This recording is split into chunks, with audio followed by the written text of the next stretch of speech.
कहा भी गया है कि राजा को प्रजा चाहिए और हर पिता को पुत्र चाहिए।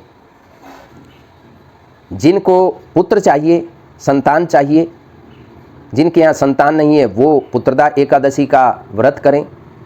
जिस राजा को अपनी खुशहाल प्रजा, शास्त्रों में एकादशी के महत्व का विशेष फल बताया गया है।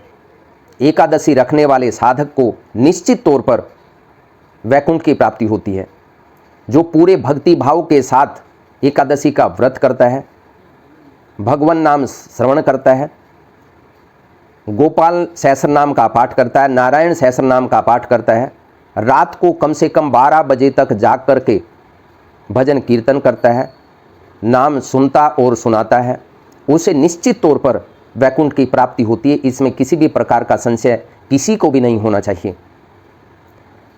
अब मानव का स्वभाव है कि कोई भी काम करेगा तो वो लाभ और हानि जरूर देखता है। अगर हम एकादशी व्रत करेंगे तो क्या लाभ होगा, हमें क्या फायदा होगा, पुत्रदा एकादशी रखें तो इसका हमें क्या लाभ प्राप्त होने वाला है, ये सभी जहन में बातें हर व्यक्ति के न सही।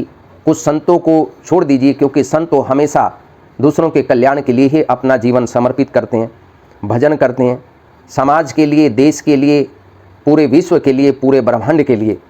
लेकिन हमारे जैसे जो कलिकाल के प्राणी हैं वो लाभ ढूंढते हैं किसी भी काम को करने से पहले। पुत्रदा एकादशी में भी लाभ खोजते हैं।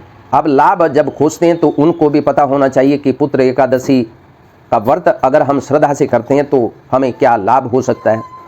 पुत्र एकादशी का व्रत करने से साधक दीर्घायु होता है, उसके समस्त पाप नष्ट हो जाते हैं, वो आखिर में वैकुंठ धाम को प्राप्त होता है।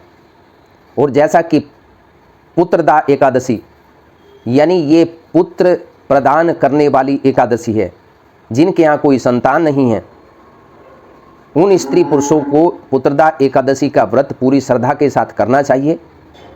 उनके यहाँ संतान ठाकुर जी की करुणा कृपा से हो जाती है। बेरोजगार बच्चे हैं, किसी के कामयाब नहीं हो रहे हैं, अपने बच्चों की कामयाबी के लिए, उनकी नौकरी के लिए, उनके व्यवसाय के लिए, उनकी प्रगति के लिए अगर इस एकादशी का व्रत रखा जाए तो बच्चों को बहुत लाभ प्राप्त होता है, वो कामयाब हो जाते हैं। इस एकादशी को ओम नमो भगवते वासुदेवाय इसका पाठ करते रहना, इस मंत्र का जाप करते रहना चाहिए।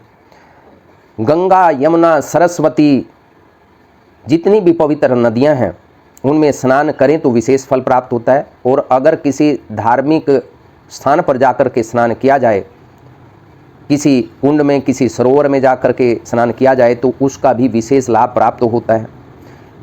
पुत्रदा एकादशी व्रत करने से वाजपेयी यज्ञ का जो पुण्य प्राप्त होता है वो केवल पुत्रदा एकादशी का व्रत करने से प्राप्त हो जाता है। कहा भी गया है कि राजा को प्रजा चाहिए और हर पिता को पुत्र चाहिए। जिनको पुत्र चाहिए, संतान चाहिए, जिनके यहाँ संतान नहीं है वो पुत्रदा एकादशी का व्रत करें।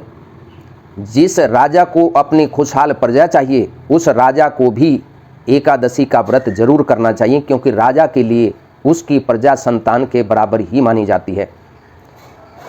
इस व्रत में निराहार रहें, सर्वोत्तम है।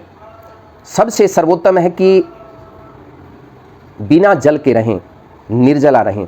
अगर वो नहीं रह सकते तो निराहार रहें।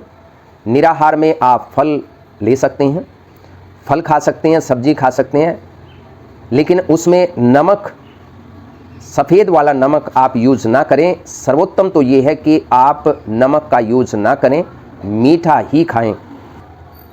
पुत्रदा एकादशी की आपको बहुत मंगल शुभकामनाएं।